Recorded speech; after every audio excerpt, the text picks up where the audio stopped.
yomon tamojna portlab ketdi. Bilmayman nima sabab. Hozir bu ozgina tushgani olov mash'otgacha bo'ladi. Tamojna lekin biz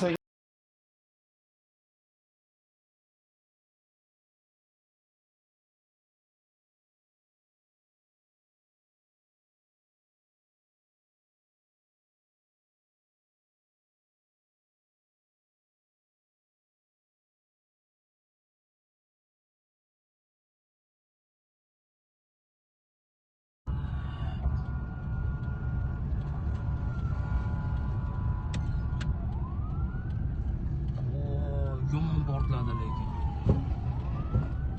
Nimalar sochilib ketgan ularga? Zavod bordi mana bu yerda. Yaqinda mana. Mana daraxtlar qarang.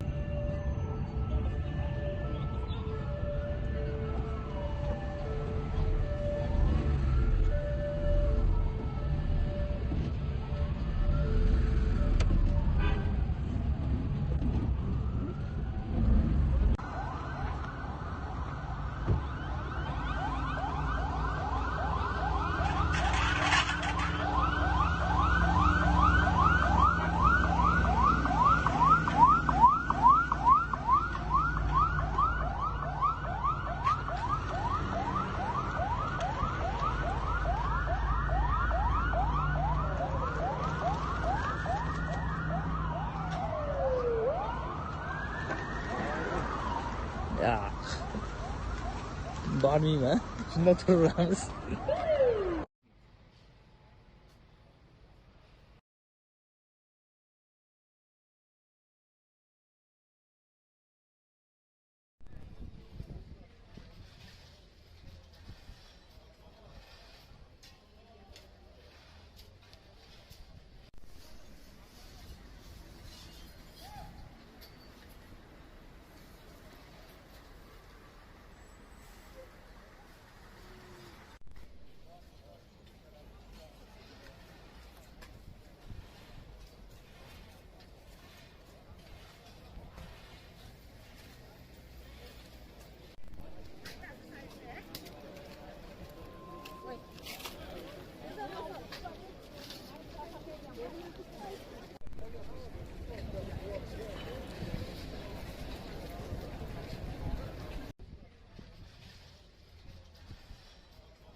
Çıkarmak hakkında özgür örneğin çok oldu. Anladın mı?